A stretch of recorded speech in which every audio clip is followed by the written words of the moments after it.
Welcome to iDream media. మనం తీసుకునే ఆహార పదార్థాల్లో ప్రతిరోజు కల్తీ జరుగుతూనే ఉంది. అవి తీసుకుంటూ ఉన్నాము, అనారోగ్యాల బారిన పడుతూనే ఉన్నాం. అయితే ఇంట్లోనే టెస్ట్ చేసుకోవచ్చు ఆహార పదార్థాల్లో కల్తీ ఎలా జరిగిందని. సో సింపుల్ టెస్ట్లే ఉన్నాయి. సో ఈరోజు అయితే మనం మిల్క్ గురించి తెలుసుకుందాం. వీటిల్లో ఏది బెస్ట్ మిల్క్. సో మిల్క్ గురించి రకరకాల కథనాలు వింటూ ఉన్నాం కదా. ఈ మిల్క్ తీసుకోవడం వల్లనే అనేక రకాల హార్మోన్ ఇంబ్యాలెన్స్ వస్తున్నాయని, రకరకాల క్యాన్సర్లు వస్తూ ఉన్నాయని. సో వీటిలో ఏది బెస్ట్ మిల్క్, సో ఏది కల్తీ జరిగిన మిల్క్ ఇంట్లోనే టెస్ట్ చేసి తెలుసుకోవడం ఎలాగా. స్మార్ట్ ఫుడ్ ల్యాబ్స్లో ఉన్నాం. మనతో పాటు ఎండి ఫణి ప్రకాష్ గారు ఉన్నారు. సో జూనియర్ సైంటిస్ట్ హిమశ్రీ గారు ఉన్నారు. సార్ నమస్తే. మేడం నమస్తే. సో ఈ రెండింటిలో అసలు ఏవి కల్తీ పాలు, ఏవి మంచి పాలు, అసలు ఏం కలుపుతారు దాంట్లో? చిక్కదనం కోసం కావచ్చు, లేదా పాల క్వాంటిటీ పెంచడం కోసం కావచ్చు, అవి మన ఆరోగ్యం మీద ఎలాంటి ప్రభావం చూపిస్తాయి? అంటే దీని పాల కన్నా ముందు నేను చిన్న ఒక పాయింట్ చెప్దాం అనుకుంటున్నాను. సోర్స్ ఎక్కడి నుంచి వస్తుంది మనకి అంటే యానిమల్కి ఫస్ట్ ఫీడ్ పెట్టాలి కదా. బలమైన ఫీడ్ పెడితేనే పాలు వస్తాయి. ఆ ఫీడ్లో ఫ్యాట్ అన్నీ కూడా ప్రాపర్గా ఉంటేనే బయట అవుట్పుట్ కూడా ఫ్యాట్ వస్తుంది, మంచి పాలు వస్తాయి. ఇప్పుడు ఏమవుతుందంటే దానికి పెట్టే దాంట్లో ఎండుగడ్డి పచ్చగడ్డి ఏం పెట్టినా అవన్నీ కూడా పెస్టిసైడ్స్ కంటామినేట్ అయి ఉంటాయి. అలా తింటుంది. అది తిన్నప్పుడు దాని బాడీలోకి వెళ్తుంది. అట్ ది సేమ్ టైం దాన్ని హెల్తీగా ఉండడానికి ఒక అన్హెల్తీ కవ్వో కానీ బఫెలో ఉంది అంటే దానికి యాంటీబయాటిక్స్ వేస్తారు. పాలు ఆపుతాం అంటారు కదా, తీయడం అయితే పాలు తీసుకుంటూనే ఉంటారు. రెండోది ఎక్కువ అవుట్పుట్ ఇవ్వడానికి ఆక్సిడాసిన్ అని ఒక ఇంజెక్షన్ అయితే ఇస్తారు, హార్మోన్ ఇంజెక్షన్ ఇస్తారు. ఇవన్నీ మనకి వింటున్నామో చూస్తున్నాం.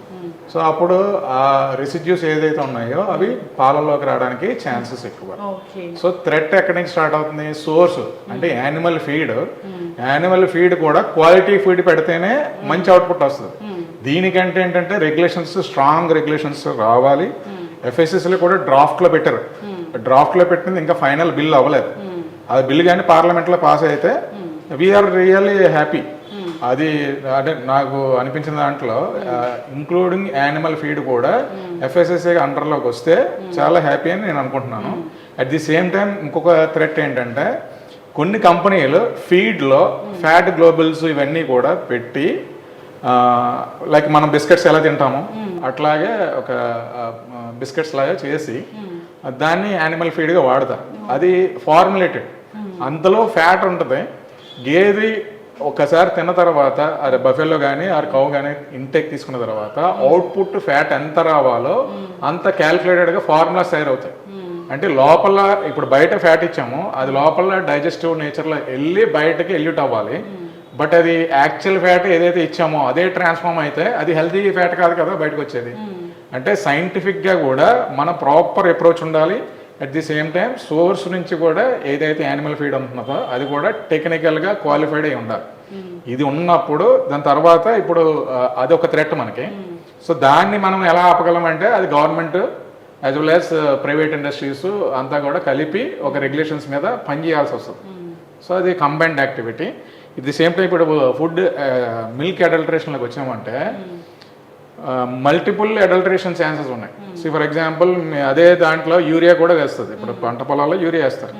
యూరియా దీంట్లో కూడా ఉంటుంది, బట్ దానికి లిమిట్ ఉంది. అంత దీని లిమిట్ దాటి ఉంటే యూరియా టెస్ట్ చేస్తాం.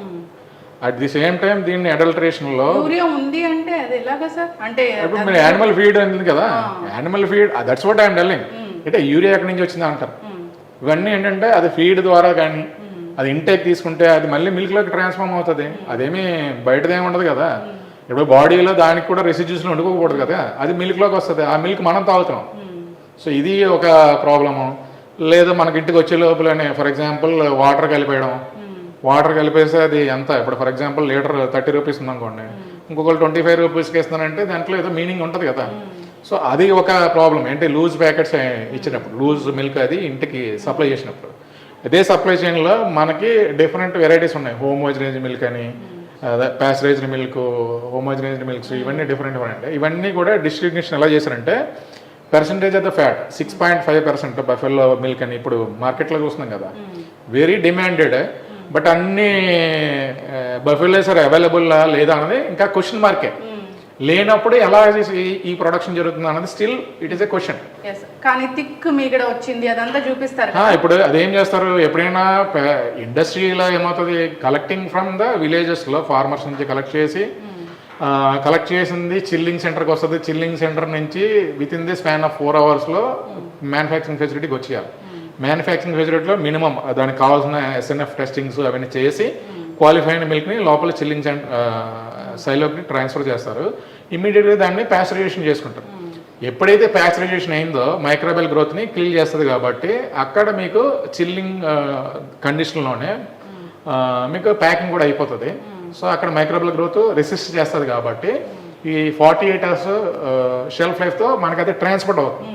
మనం ఇక్కడ ఇంటికి వచ్చాక కాల్చుకుంటున్నాము.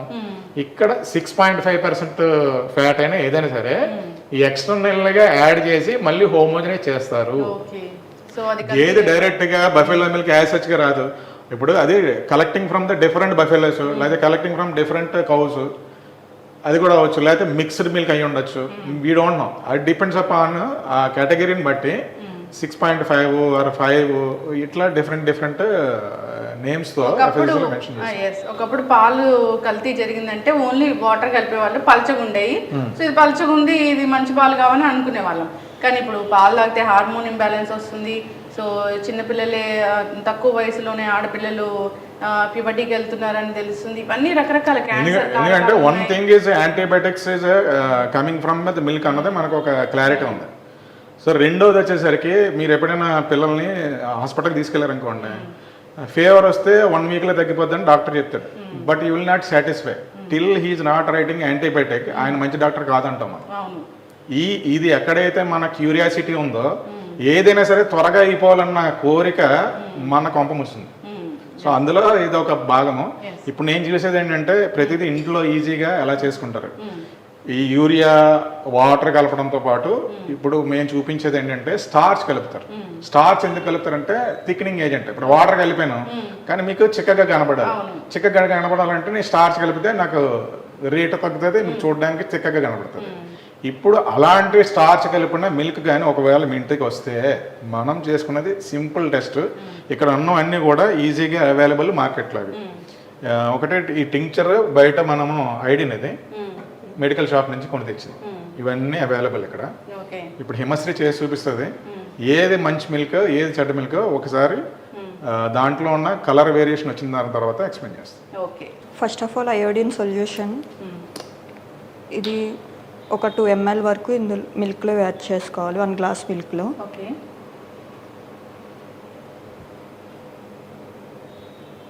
నెక్స్ట్ ఆల్సో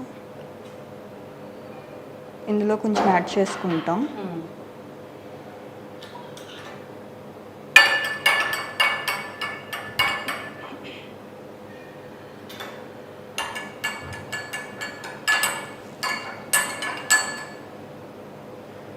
ఇది కలర్ చేంజ్ అవ్వడం అంటే మనకు అయోడిన్ సొల్యూషన్లా కనిపిస్తుంది.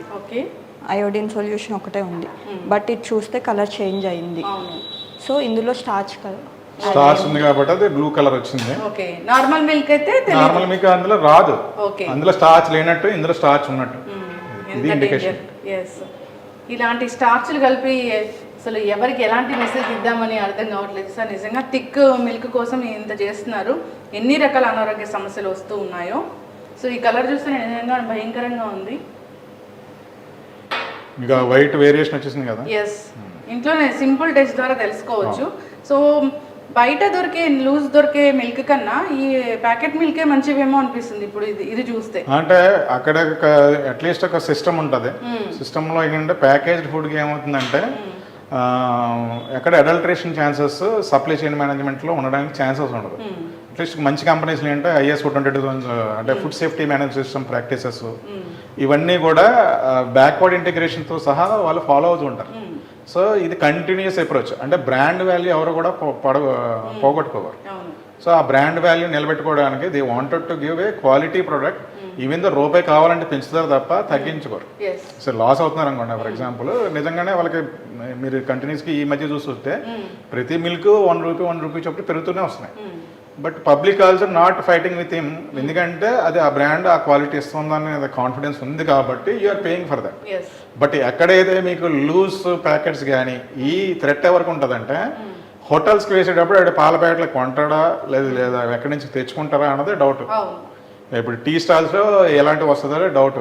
సో ఇక్కడ అక్కడ ఇచ్చే కేటగిరీ ఆఫ్ ద మ్యానుఫ్యాక్చరింగ్ యూనిట్స్లో కూడా అడల్టరేషన్ చేసే కంపెనీలు కొన్ని ఉంటాయి, కొన్ని ఉండవు. సో ఇక్కడ ప్యాకెట్లు అమ్ముతారు, దాని మీద పేరు ఊరు ఉండదు. మరి అవన్నీ కూడా థ్రెట్టే కదా. అంటే they don't want to tell about they name to the public. So ఇవన్నీ కూడా అందరూ చెడ్డవాళ్ళని మనము ఇందులో కొంతమంది చేయడం వల్ల ఆ సమూహంలో మనం కూడా ఒక భాగస్థలమే కాబట్టి డెఫినెట్గా పబ్లిక్ హెల్త్ మీద ఇంపాక్ట్ చూపించినప్పుడు మనం రియాక్ట్ అవ్వాల్సిందే. ఖచ్చితంగా సార్. సో ఇలాంటి స్టార్చ్ కలిపారు, ఈ పాలు మనం రోజు తీసుకుంటున్నాము, ఎలాంటి అనారోగ్య సమస్యలు వస్తాయి? స్టార్చ్ ఉందనుకోండి, ఫర్ ఎగ్జాంపుల్ స్టార్చ్ కలిపాడు, మోర్ స్టార్చ్ మనకేంటంటే డైజెస్టబుల్ కెపాసిటీ ఉంటుంది కాబట్టి డైజెస్ట్ అయిపోతుంది కాబట్టి మీకు ఇంపాక్ట్ తెలియదు. బట్ యూఆర్ పేయింగ్ మోర్ అంటే సబ్స్టాండర్డ్, అంటే క్వాలిటీ ఒక 3% ఫ్యాట్ అయితే ఉండాలి మేడం. స్టార్చ్ కలిపి తిక్కగా వచ్చేసింది, బట్ అందులో ఉన్నది 1% ఫ్యాటే ఉంది. But you're losing your amount. నేను మిమ్మల్ని చీట్ చేస్తున్నాను ఇలా చేయడం వల్ల. సో స్టార్చ్ ఇంటేక్ తీసుకుంటారు, బట్ ఇట్స్ నాట్. అప్పుడు మీకు ఏమవుతుందంటే మామూలుగా ఏంటంటే ఆ మిల్క్ తాగితే మీకు ఆకలేస్తుంది త్వరగా, ఇది తాగితే ఇంక మీకు ఆకలి అయితే. అదే డిఫరెన్షియేషన్. ఓకే, అంతే కదా సార్. ఆ స్టార్చ్ ఎక్కడి నుంచి వస్తుంది, ఎలాంటి కాంపౌండ్స్ అనేవి ఉంటాయి దాంట్లో అనేది కూడా మన హెల్త్ మీద. ఆ స్టార్చ్ మంచి క్వాలిటీ కాకపోతే బ్లోటింగ్ ఇష్యూస్ వస్తాయి. అవును. పాలు తాగేమో మనకి ఎందుకు ఆకలి వేయట్లేదు, పాలు తాగేమో మనకి బలం రావట్లేదు, ఇలాంటి వింటూ ఉంటే సో ఇలాంటి సబ్స్టాండర్డ్ చేసి అడల్టర్ చేసినప్పుడు ఇట్స్ ఎ బిగ్ క్రైమ్. ఖచ్చితంగా సార్. ఇలాంటివి జరగకుండా ఉండాలని కోరుకున్నాం. సో నిజంగానే పాలు ఎక్కడి నుంచైనా తీసుకున్నప్పుడు ఒక 2-3 రోజులకు ఒకసారి ఇలాంటి టెస్ట్ ఇంట్లోనే చేసుకోవచ్చు కాబట్టి టెస్ట్ చేసి దాన్ని కంటిన్యూ చేయాలా లేదా అని ఆలోచించాలని కోరుకున్నాం. చాలా చక్కటి ఇన్ఫర్మేషన్ అండి, ధన్యవాదాలు. Thank you.